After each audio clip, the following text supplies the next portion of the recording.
we are going to discuss the external features of a human heart. First of all, you need to know the anatomical position in which the heart is lying inside the body. Just place the heart in your palm like this, and this is the anatomical position of your heart. Now, heart has four chambers, two upper chambers called the atria and the two lower chambers called the ventricles. Atria are the inflow tracts which receive blood, and the ventricles throw blood out of the heart. There are two atria. This is the right atrium of the heart, and on the back you will see this portion is the left atrium of the heart. Just beneath the right atrium of the heart is the right ventricle, and on the left side of the right ventricle you will see the left ventricle. Now we will have to see the discriminating points, the discriminating margins between all the chambers. First of all, you have to find the right atrium. The right atrium is separated from the right ventricle by the right coronary sulcus or the right atrioventricular groove. This is the right auricle of the heart, and from beneath the right auricle starts the right coronary sulcus. It goes down to the right corner of the heart, and from there it moves towards the back, passing beneath the inferior vena cava. It comes to lie at the crux. This is the crux of the heart. Crux is the point where the right and left coronary sulci and the posterior interventricular grooves meet. So again, I'll tell you the discriminating point between the right atrium and the right ventricle. This is the right coronary sulcus starting from the right auricle. It goes down to the lower border of the heart, and it moves back behind the vena cava, inferior vena cava, and reaches the posterior part of the heart at the crux. Now we'll have to see the right ventricle. You have already seen the one boundary of the right ventricle. The other boundary is formed by the anterior interventricular groove. This anterior interventricular groove is formed by the septum, underlying interventricular septum, and you will see an artery over here which is called the anterior descending or the anterior interventricular artery, which is not prominent in this heart. So this point in which you can see a groove, this is separating the right ventricle from the left ventricle. So this portion is the left ventricle of the heart.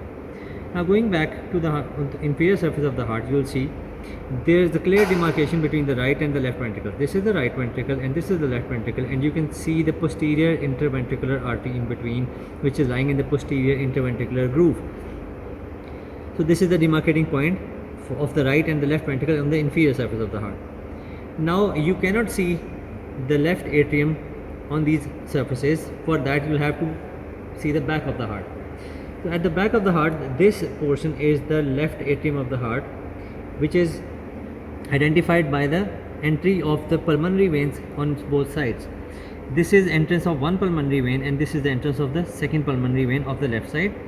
And on the right side it has been cut a bit deep, so you cannot see two pulmonary veins. It is directly open to it. The wall of the atrium is basically open here. So two pulmonary veins were entering from this side, which have been cut. Now I'll tell you about the vessels which are entering or leaving the heart. First of all, come to the right atrium, and you can see two large vessels entering it. This large vessel is the superior vena cava, which is entering the right atrium of the heart, and lower down here, this is the inferior vena cava, which is also entering the right atrium of the heart. After the vena cava, you can see this structure is the aorta. So this is the ascending aorta and part of the arch of aorta, which is coming out of the left ventricle of the heart. This is the right ventricle of the heart, and this is the pulmonary trunk, which forms the outflow tract of the right ventricle, and it takes blood from the right ventricle to the lungs. As soon as the pulmonary trunk reaches the lower part of the aorta, it divides into right and left pulmonary arteries. This is the opening of the left pulmonary artery, and on the other side you can see the opening of the right pulmonary artery. If we pass a forceps from the right pulmonary artery, you can see it coming out of the left pulmonary artery. So this is the division of the pulmonary trunk, dividing into right and left pulmonary arteries. Now a heart has four borders: a right border and an inferior border and a left border and a superior border.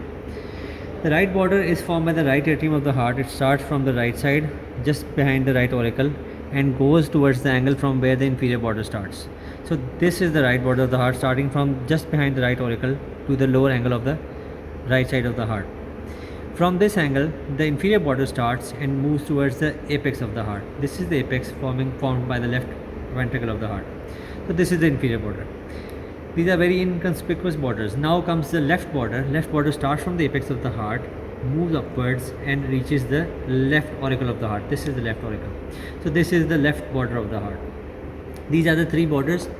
The fourth border is formed by the upper surface of the upper border of the left atrium. This is not properly dissected, but this is the superior border of the left atrium, and this forms the superior border of the heart. So heart has three borders: a right border, an inferior border, a left border, and a superior border, which is formed by the superior border of the left atrium of a heart.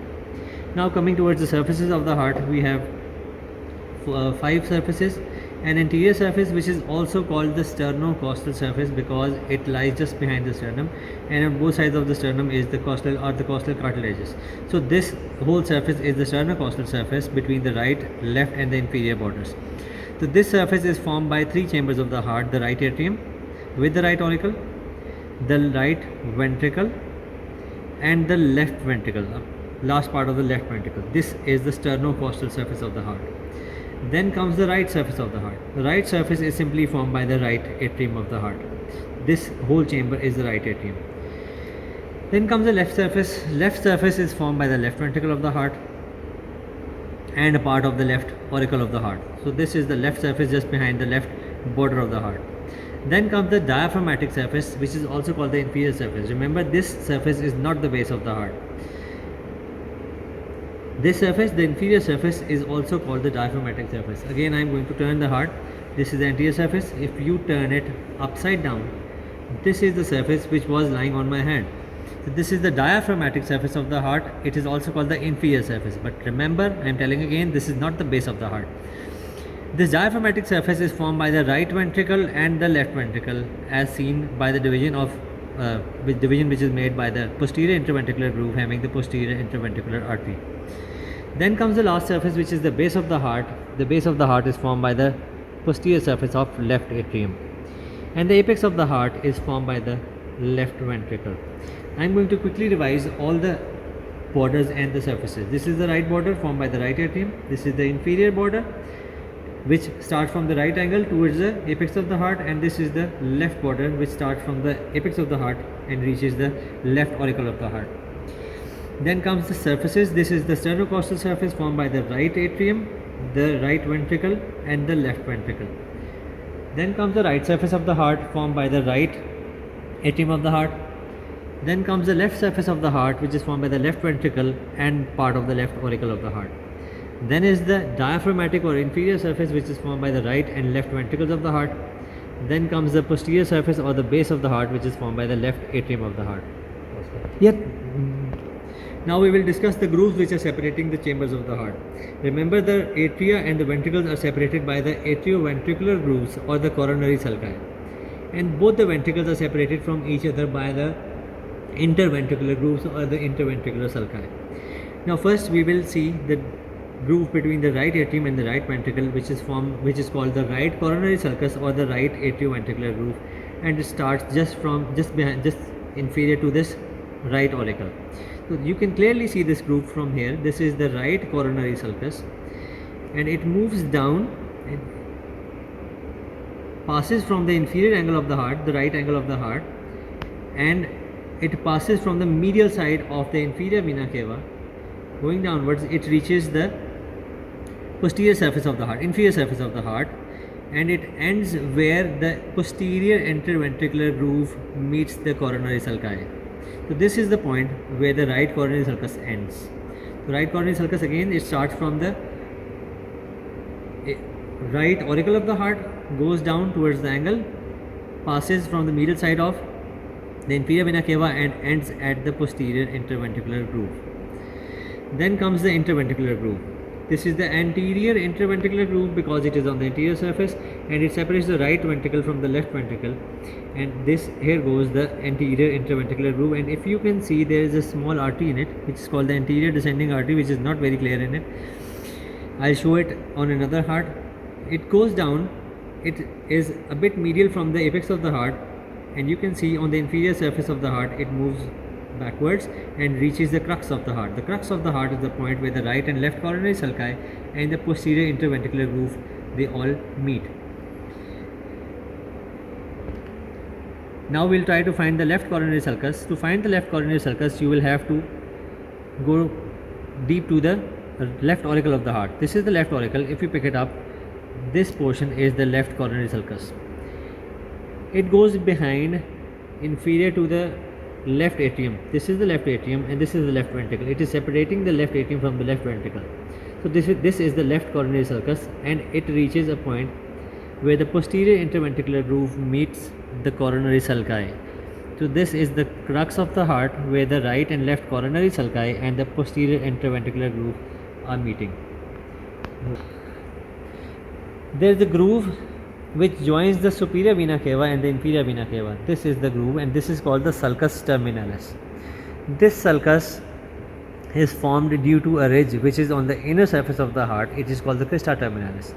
Now we are going to go towards the inside of the heart, and I'll show you the features which are found in the right atrium, then the other chambers of the heart. So starting now, we have another heart over here which is not in a very good shape. So I just want to tell you the surfaces of the heart. So we'll compare it to this heart. Okay, this is the sternocostal surface of the heart as the sternocostal surface of this heart. So that means this chamber is the right chamber, and this is the superior vena cava entering the right atrium of the heart, and going down this distorted opening is the inferior vena cava. We have sliced the heart from here, and we will open the right atrium like this, like the book, like the page of a book. On the outside, if you see, this portion is the sulcus terminalis, so there should be an elevation on the inner surface which is called the crista terminalis. Now if I elevate it like this, you can see this ridge. This ridge is called the crista terminalis, and from this ridge starts small fibers which are the muscular fibers, and they move downwards and forwards on the surface of the inner surface of the right atrium. These are called the pectinate muscles or musculi pectinati. So this is the first thing which you see when you enter the right atrium of the heart. Now the right atrium has smooth walled portion and a rough walled portion. So these musculi pectinati and the crista terminalis, they together form the rough part of the heart, and the smooth walled part is formed due to the incorporation of the superior and inferior vena cava into the heart. So if you can see that the posterior wall of the heart is quite smooth. This is the smooth part which is formed by the superior and inferior vena cava, and this is the anterior part of the heart which is formed by the musculi pectinati and the crista terminalis. Now we'll try to find the openings which are found in the right atrium of the heart. First opening is the opening of the superior vena cava. Second opening is the opening of the inferior vena cava. Now if you open the heart, you can see an opening which leads to the right ventricle of the heart. This is the opening which is called the right atrioventricular orifice, and it is guarded by a tricuspid valve which is not very prominent in this particular heart. Fourth is the opening of the coronary sinus. The coronary sinus is the largest vein of the heart which drains all the blood from the vein, from the small veins of the heart, and provides it to the right ventricle, right atrium of the heart. If you see on the outside, this is the left atrium, and beneath the left atrium is the left coronary sulcus, and this structure over here is called the coronary sinus. So as it opens into the right atrium, we should find the opening of this coronary sinus inside the right atrium. If you open it from here, you can see this here is the opening of the coronary sinus. If we pass the forceps from the coronary sinus, you can see it comes out in this vein. This here is the coronary sinus of the heart. Then there are other openings which are called the Thebesian veins, which are very small. You cannot see it in the actual heart. Then you can see on this surface, this is the interatrial septum, and this fossa is called the fossa ovalis. This fossa ovalis represents the opening which was in the fetal heart, which is called the foramen ovale, and it communicates the right atrium directly with the left atrium. But in an adult heart, this area is closed because the right and the left heart, the blood from the right and left heart should not mix here.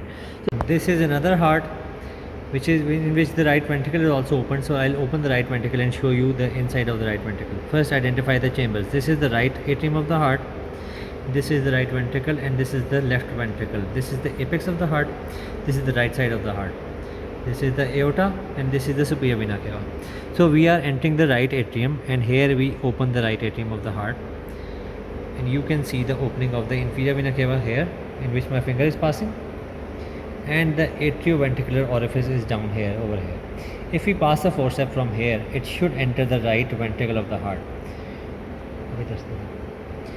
Now if we remove the anterior wall of the right ventricle, you can see the forceps is inside the right ventricle of the heart. The walls of the ventricle are rough and they are formed of muscles which are called the trabeculae carneae, of which this thing is called the papillary muscles. The papillary muscles give rise to the cords. These small cords are called the chordae tendineae, which are attached to the cusp of the atrioventricular orifice. So this is the cusp of the atrioventricular orifice to which these cords are attached. These are called the chordae tendineae, and this structure is called the papillary muscle. In this particular papillary muscle is called the anterior papillary muscle. The right ventricle also has the posterior and the septal papillary muscles, which are not visible in this heart. This is another heart in which you can again identify this is the right atrium, this is the right ventricle, and this is the left ventricle. And this structure over here is the opening of the aorta, and this is the opening of the pulmonary trunk. You can very clearly see the semilunar valves inside. This is the cusps, these are the cusps of the semilunar valves in the aorta. Similarly, there are cusps of semilunar valves in the pulmonary trunk. Now this is the opened left ventricle of the heart, and again you can see very prominent anterior papillary muscle to which the chordae tendineae are attached, which are eventually attached to the cusp of the mitral valve. And this is another papillary muscle to which the chordae tendineae are attached, and they are attached to the other cusp of the mitral valve. This is the posterior surface of the heart, and you can see the forceps passing through the left atrium. Now we are going to open the left atrium so we can see the inner surface of the left atrium of the heart. You can appreciate that the inner surface of the left atrium of the heart is mostly smooth because it is formed by the incorporation of the pulmonary veins into the left atrium. The only part which is rough is the part which is attached to the right atrium of the heart, which is also called the interatrial septum. Now there is an opening in the left atrium through which the forceps is passing, and this is the opening of the left atrioventricular orifice guarded by the bicuspid valve, and if we pass the forceps through it, it should enter the left ventricle of the heart. Here you can see the left ventricle which is opened, and the forceps is coming out of the left ventricle of the heart.